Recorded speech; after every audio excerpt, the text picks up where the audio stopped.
yang lebih besar dari semua yang terpikirkan. Apapun yang kau perbuat, tak ada maksud jahat. Sebab itu ku lakukan semua denganmu Tuhan. Ku tak akan menyerah pada apapun juga, sebelum ku coba semua yang ku bisa, tetapi ku berserah kepada kehendak-Mu. Hatiku percaya Tuhan punya rencana.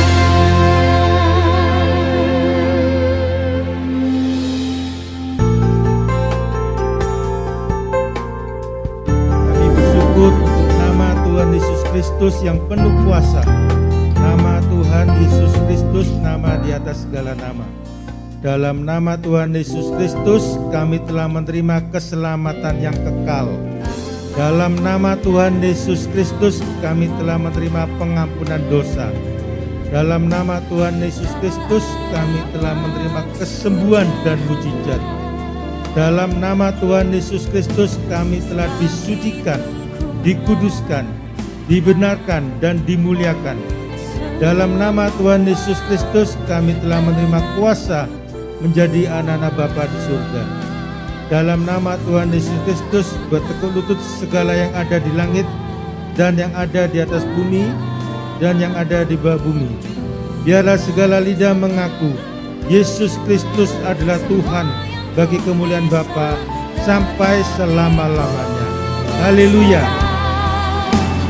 Kepada kehendak-Mu, hatiku percaya Tuhan punya rencana.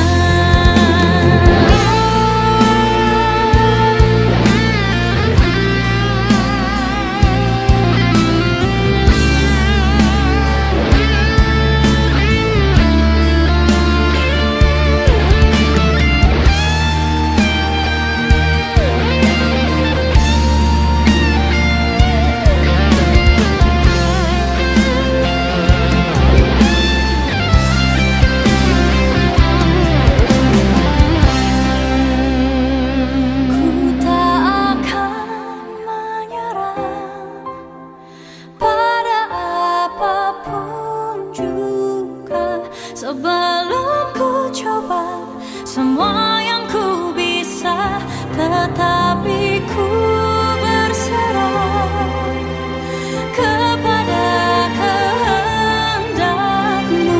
Hatiku percaya Tuhan punya rencana. Ku tak akan menyerah pada apapun juga, sebelum ku coba semua yang ku bisa, tetapi ku berserah kepada kehendak-Mu. Hatiku percaya Tuhan punya rencana. Hatiku percaya Tuhan punya rencana.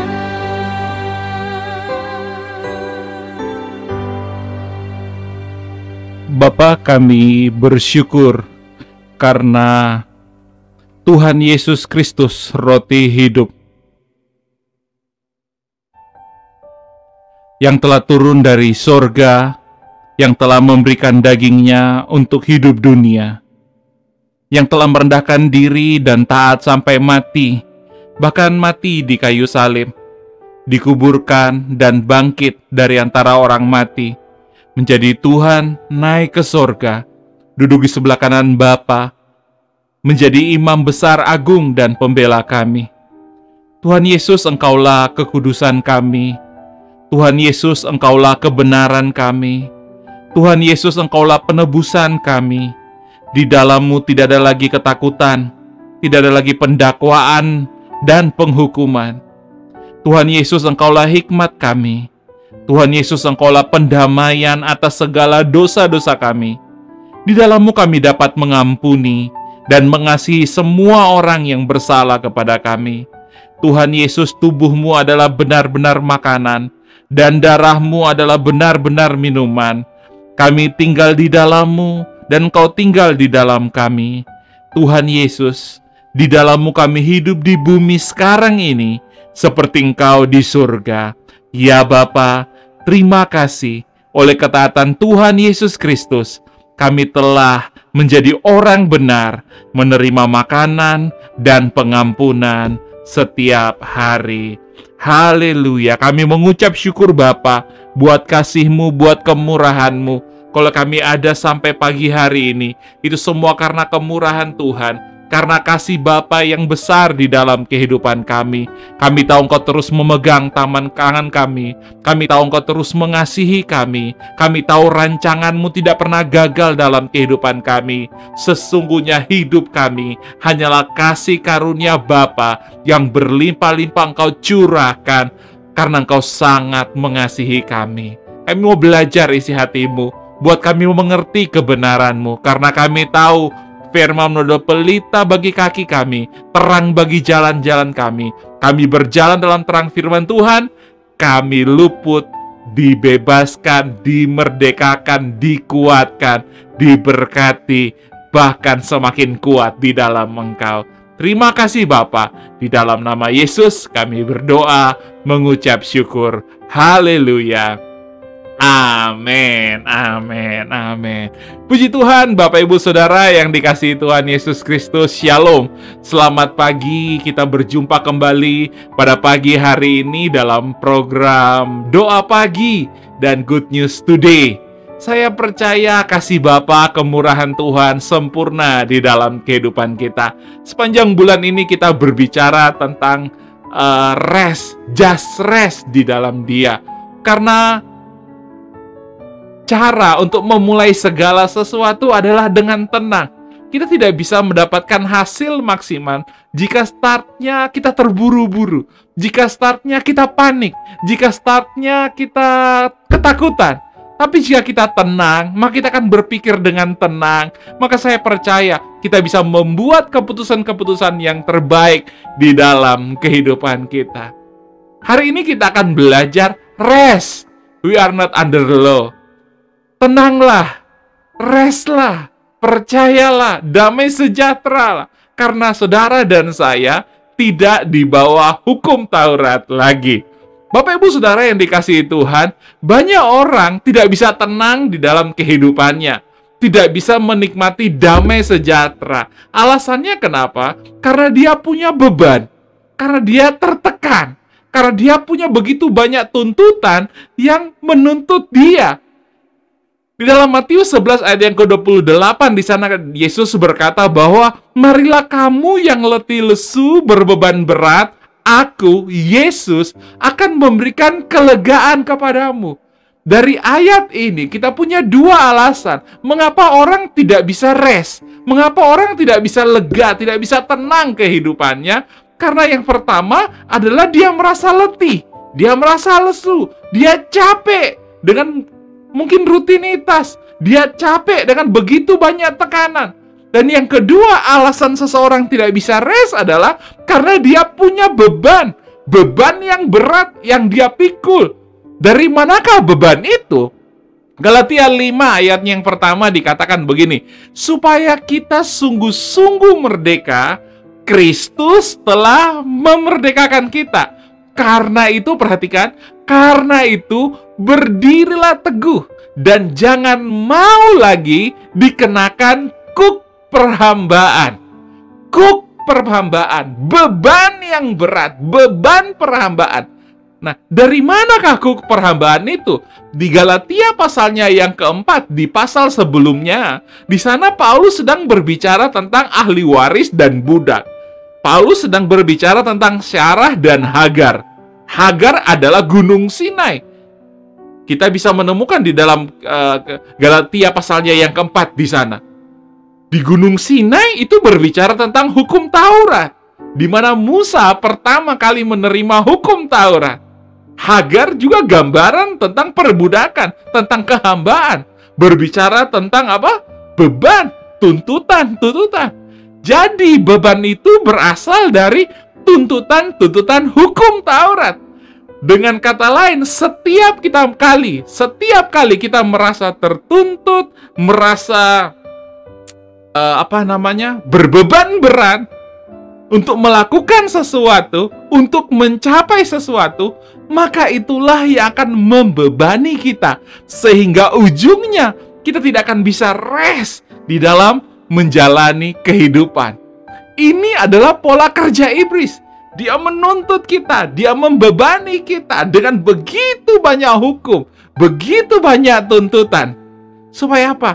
Supaya kita memiliki beban yang berat, kita tidak bisa maksimal dalam menikmati janji-janji Bapa yang telah dinyatakan di dalam kehidupan kita. Namun kabar baiknya adalah Roma 8 ayat yang pertama, bahwa tidak ada lagi penghukuman bagi mereka, bagi saudara dan saya yang ada di dalam Kristus. Artinya apa? Sejak kita menerima Yesus sebagai Tuhan dan Juru Selamat kita, tidak ada lagi penghukuman, tidak ada lagi tuntutan, tidak ada lagi tuduhan.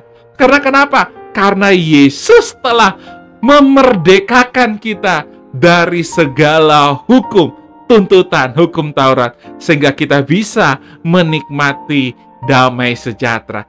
Karena Yesus sanggup mengangkat semua beban, ketakutan, kekhawatiran kita, yang membuat kita tidak bisa rest menghadapi segala tantangan yang ada di hadapan kita. Dengan kata lain, saya mau berkata bahwa selama kita masih tertuntut, hidup kita tidak akan pernah tenang. Selama kita masih tertekan, kita tidak akan pernah bisa damai sejahtera. Sebaliknya, saudara, jika kita percaya kasih Tuhan, Yesus sangat mengasihi kita, maka kita percaya di dalam Dia kita dimerdekakan. Tidak ada lagi tuntutan. Katakan amin. Selama tidak ada tuntutan, hidup kita akan selalu tenang. Banyak tuntutan dalam kehidupan ini, saudara. Tuntutan dalam pekerjaan, tuntutan di dalam omset yang harus kita cari bulan ini, tuntutan supaya bagaimana kita tetap sehat, supaya kita tidak jatuh mengalami sakit, mengalami penderitaan, tuntutan target kapan harus kita menikah, atau kapan kita menyelesaikan semua hal yang menjadi tanggung jawab kita sebagai seorang anak. Target closing, begitu banyak target, begitu banyak tuntutan di sekitar kita. Dan semakin banyak tuntutan, itu akan menjadi beban di dalam kehidupan kita. Dan akibatnya adalah beban tidak akan pernah bisa meringankan langkah kita. Beban yang kita pikul, tuntutan yang kita pikul, tidak akan pernah meringankan langkah kita untuk melangkah melakukan pekerjaan-pekerjaan besar yang memberikan hasil yang terbaik dalam kehidupan kita. Melangkah saja sulit, bagaimana bisa mendapatkan hasil yang terbaik? Kenapa? Karena kita merasa begitu banyak beban di pundak kita. Sekali lagi, Yesus berkata, datanglah kepada Yesus, kamu yang letih lesu, berbeban berat, karena Yesus akan memberikan kelegaan kepadamu.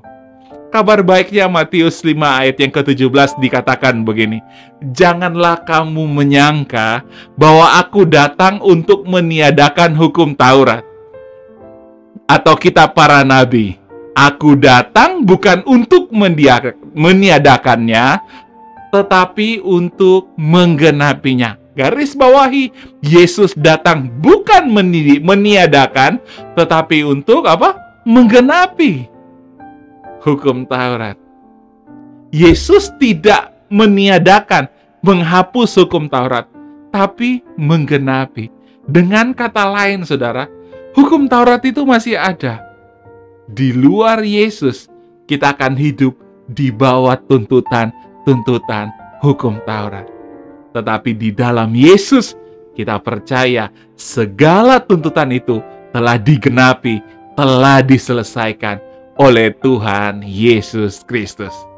Katakan amin. Saudara, setiap kali engkau menyadari, merenungkan bahwa Tuhan telah menyelesaikan segala tuntutan bagiku, Tuhan telah menyelesaikan segala tanggung jawabku, Tuhan telah menyelesaikan segala target-targetku, di dalam diri saudara akan ada sebuah kekuatan yang baru. Kau akan berjalan dan merasa tidak sendiri, karena Yesus telah menyelesaikan bagimu. Dia guru yang agung, Dia Bapa yang baik. Dia akan mengajar, menuntun engkau, menyelesaikan apa yang harus kita lakukan. Karena kenapa? Karena Yesus telah menyelesaikannya bagi saudara dan saya. Jadi, kalau kita sudah datang kepada Yesus, bukan berarti kita tidak perlu berbuat apa-apa. Karena Dia sudah menggenapi segala tuntutan kita. Bukan berarti kita tidak perlu melakukan sesuatu. Karena yang terpenting adalah bukan apa yang kita perbuat, saudara. Di dalam kehidupan ini, supaya kita rest, supaya kita tenang, yang terpenting bukan apa yang kita perbuat. Tetapi yang terpenting adalah datang kepada Yesus terlebih dahulu. Datanglah kepada Yesus, nanti Yesus yang akan memberikan jalan keluar kepada saudara. Tiba-tiba hikmat itu muncul, tiba-tiba jalan keluar itu muncul. Bagaimana kita harus ngomong, bagaimana kita membuat keputusan, apa yang harus kita lakukan. Hikmatnya yang akan menuntun kita melakukan segala hal, dan kita pasti berhasil melewatinya. Jadi di dalam Yesus bukan berarti tidak berbuat apa-apa, tetapi datang kepada Yesus, Dia yang menuntun kita, sehingga kita tahu apa yang harus kita lakukan. Bapak Ibu Saudara yang dikasihi Tuhan, Yesus adalah kasih, karunia, dan kebenaran. Di dalam Dia tidak ada tuntutan. Di dalam Dia tidak ada dakwaan, tuduhan. Tidak ada. Karena kenapa? Karena Dia sudah menyelesaikan segala tuntutan buat saudara dan saya. Biarkan Dia memimpin hidup saudara. Biarkan Dia menuntun hidup saudara. Tenanglah, sebab Dia berjalan di depan kita. Saudara, coba kita renungkan. Jika saudara hari ini sehat, mengalami kesehatan yang baik di tubuh saudara, di fisik saudara, apakah karena saudara melakukan segala rules, aturan-aturan untuk tetap sehat? Olahraga rutin, makan makanannya yang sehat, tidak pernah melanggar. Apakah karena saudara melakukan itu semua? Saya percaya tidak semua kita bisa melakukan secara sempurna. Bahkan ada orang yang olahraga, menjaga pola makan yang sehat, bisa sakit kok. Jadi kalau kita bisa sehat sampai saat ini, itu bukan karena apa yang kita lakukan. Mungkin kita menjaga, tidak ada yang salah, tapi kita juga sering melanggar. Itu sebabnya kalau kita sehat sampai pada hari ini, itu bukan karena apa yang kita lakukan, tetapi karena apa? Karena Yesus mengasihi kita. Karena Yesus di pihak kita, Dia tidak ingin saudara sakit atau menderita. Kalau saudara punya keluarga yang baik, punya anak-anak yang baik, punya pekerjaan yang baik, bisnis yang baik, semuanya baik. Pertanyaannya, apakah karena saudara mengerjakan itu semua sebagaimana seharusnya saudara melakukannya? Saudara melakukannya semua dengan tepat, benar, dan luar biasa? Kan tidak, saudara. Kita pasti jatuh, seringkali keliru, membuat sesuatu yang tidak baik, saudara. Tetapi kalau sampai hari ini itu baik, kita masih menikmati hal-hal yang baik. Itu kenapa? Itu karena Yesus yang menjaga kita. Karena Yesus yang menopang kita. Itu sebabnya saya mau berkata, tidak ada yang baik yang bisa kita lakukan untuk mendapatkan hasil yang terbaik. Karena cuma Yesus, cuma Bapa saja yang baik. Di dalam Dia kita akan melihat kebaikan-kebaikan yang Dia sediakan di dalam kehidupan kita. Jadi jika sampai saat ini semua masih baik, semua masih sesuai dalam rencana kita, itu bukan karena kita, tetapi karena Yesus mengasihi kita. Dan kita percaya hukum-hukum, tuntutan-tuntutan telah digenapi oleh Yesus.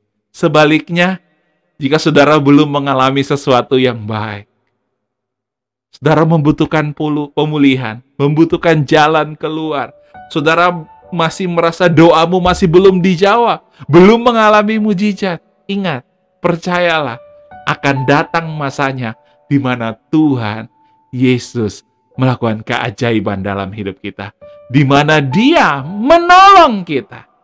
Coba lihat setahun ke belakang, 2 tahun ke belakang. Tidak semua hari, tidak semua minggu, tidak semua bulan kita lewati dalam keadaan semua baik, semua sehat, semua baik. Tidak, saudara. Pasti ada goncangan, pasti ada masalah, pasti ada ketakutan. Tapi pertanyaannya, apakah saudara tidak bisa melewati itu semua sehingga ada di tahun 2022 ini? Kita bisa melewati. Kenapa? Karena ada Yesus yang memberikan jalan keluar. Ada Yesus yang memberikan kekuatan. Ada Yesus yang menopang melewati masa-masa sulit kita. Kabar baiknya adalah kalau Tuhan menolong di tahun-tahun sebelumnya, ke depan Tuhan masih pasti menolong kita. Kenapa? Karena Dia sangat mengasihi kita. Dia memampukan kita untuk melewati segala tantangan di tahun 2022 yang penuh dengan misteri yang kita tidak tahu. Dia bersama-sama dengan kita menyelesaikan segala tuntutan. Kita berjalan dengan enak, dengan ringan. Kenapa? Karena beban kita bersama-sama dipikul bersama-sama dengan Yesus. Katakan amin. Kita datang kepada Yesus membawa segala beban, membawa segala tuntutan. Kita percaya Dia telah menggenapi tuntutan-tuntutan itu sehingga kita bisa rest di dalam Dia. Kita tidak lagi hidup di under law. Kita tidak lagi hidup di bawah hukum, tapi kita hidup di bawah kasih karunia-Nya. Under His amazing grace, because of Jesus yang telah menyelesaikan segala tuntutan saudara. Tenanglah, percayalah, bersukacitalah, bersyukurlah, karena engkau tidak di bawah hukum Taurat lagi, tapi engkau ada di bawah Yesus Kristus yang penuh kasih karunia dan kebenaran. Bahkan firman Tuhan berkata, pikulah kuk yang kupasangkan kepadaku, karena kuk itu enak dan ringan. Kau akan menjalani sepanjang tahun ini dengan damai sejahtera, karena kuk dari Yesus enak dan ringan. Mari siapkan tubuh darah Yesus, kita menerima tubuh darah. Setiap kali kita menerima tubuh darah Yesus, kita percaya kita mendapatkan kekuatan yang baru. Kekuatannya ada di dalam kehidupan kita. Terima kasih Bapa. Terima kasih Tuhan Yesus Kristus. Bapa, kami bersyukur oleh persembahan tubuh Tuhan Yesus Kristus di kayu salib. Kami telah dikuduskan sekali untuk selama-lamanya. Oleh darah Tuhan Yesus Kristus, kami beroleh penebusan kekal, dan segala dosa kami telah diampuni. Oleh anugerah karya salib Kristus, kami telah dibenarkan, disucikan, menerima kemuliaan dan disempurnakan. Bilur-bilur-Mu membuat kami sembuh, bebas dari segala kutuk. Kami telah diberkati dan hidup dalam segala kelimpahan. Kami dipenuhi Roh Kudus. Sekarang kami hidup dalam kuasa kebangkitan Kristus, mempunyai hidup yang kekal dan pasti dibangkitkan pada akhir zaman. Terima kasih Tuhan Yesus Kristus. Di kayu salib Engkau berkata, tetelestai. Kami percaya semua sudah selesai. Inilah kehendak Bapa. Oleh anugerah karya salib Kristus, kami mempunyai hidup dan mempunyainya dalam segala kelimpahan, menerima pendamaian dan keselamatan yang kekal di dalam Tuhan Yesus Kristus. Ya Bapa, jadilah kehendak-Mu di bumi seperti di surga. Inilah tubuh Tuhan Yesus. Kami terima dengan percaya, mengucap syukur di dalam nama Yesus.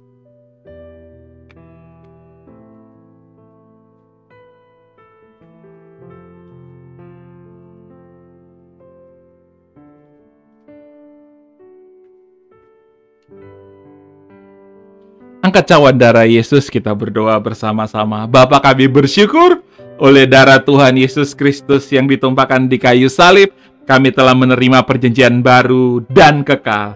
Di dalam darah Tuhan Yesus Kristus, kami telah menerima pengampunan dan penebusan kekal, menerima pendamaian dan jaminan keselamatan kekal. Kami menerima perlindungan, memiliki hidup dalam segala kelimpahan, menerima kelimpahan kasih karunia, anugerah kebenaran untuk hidup dan berkuasa oleh Tuhan Yesus Kristus. Kami telah menerima kemuliaan menjadi ciptaan yang baru, menjadi satu dengan Bapa di dalam Tuhan Yesus Kristus, menjadi satu tubuh Kristus yang esa, menyambut Tuhan Yesus Kristus datang kembali. Kami menjadi mempelai Tuhan Yesus Kristus yang kudus, tidak bercacat celah, untuk pesta perkawinan anak domba, memerintah dalam kerajaan 1000 tahun, hidup kekal sampai selama-lamanya. Ya Bapa, terima kasih. Oleh kasih karunia Tuhan Yesus Kristus, kami hidup di dalam kasih sampai selama-lamanya. Inilah darah Tuhan Yesus. Kami terima, mengucap syukur di dalam nama Yesus.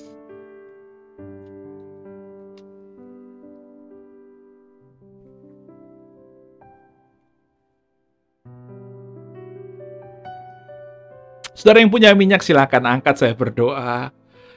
Diberkatilah kehidupanmu. Minyak yang ada di tanda tanganmu, yang kau pakai untuk mengurapi tubuhmu, membuat engkau paham, sadar, percaya bahwa ada kuasa Roh Kudus di dalam kehidupanmu. Apapun yang kau kerjakan sepanjang hari ini, oleh anugerah Tuhan, dibuat berhasil. Kau telah menerima tanda kemuliaan, tanda kesukaan, melebihi teman-teman sekutumu. Kasih Bapa melimpah di dalam kehidupan. Roh Kudus bekerja dengan dahsyat di dalam kehidupan. Menjalani setiap hari-hari, melewati segala tantangan, dan pasti berkemenangan. Karena Yesus hidup di dalam kehidupanmu. Aku berdoa di dalam nama Yesus, diberkatilah hidupmu. Damai sejahtera, sukacita, kebahagiaan, melimpah-limpah dicurahkan Bapa karena kasih-Nya yang besar melalui Tuhan Yesus Kristus. Segala tantanganmu hari ini, segala masalahmu hari ini, kau mendapatkan kekuatan yang baru untuk melewatinya. Kau bahkan lebih daripada itu, kau menjadi lebih daripada pemenang. Aku berdoa, kemurahan Tuhan, kasih Tuhan dicurahkan berlimpah-limpah. Hikmat dan kuasa dicurahkan bagimu. Apapun yang kau pikirkan, apapun yang kau katakan. Karena Tuhan Yesus, kasih-Nya kepadamu akan selalu berhasil dan engkau selalu beruntung di setiap jalan. Diberkatilah keluargamu, diberkatilah anak-anak cucumu, mereka menjadi perkasa di bumi. Apapun yang kau butuhkan, tidak pernah dibiarkan engkau sendirian. Dia memberkati, Dia menopang, Dia menolong engkau. Tetap sehat, tetap kuat, karena tubuhmu adalah bait Roh Kudus. Dipakai Tuhan untuk menyatakan kemuliaan Tuhan di bumi ini, karena kasih-Nya yang besar. Terimalah segala berkat, rahmat, anugerah, damai dan sejahtera dicurahkan berlimpah-limpah bagimu hari ini sampai selama-lamanya. Di dalam nama Yesus, semua yang diberkati berkata, amin, amin. Saya berdoa kita semua diberkati. Tetap semangat, tetap percaya bahwa kita tidak pernah berjalan sendiri. Dia Bapa yang baik, Dia Bapa yang setia. Tidak sekalipun meninggalkan Dia. Tidak sekalipun meninggalkan kita. Tetap berharap, tetap tenang, karena Yesus membuka tangannya, mengundang engkau yang letih lesu berbeban berat. Dia memberikan kelegaan kepadamu. Sampai jumpa besok. Terpujilah Tuhan Yesus. Diberkatilah kita senantiasa. Shalom, shalom.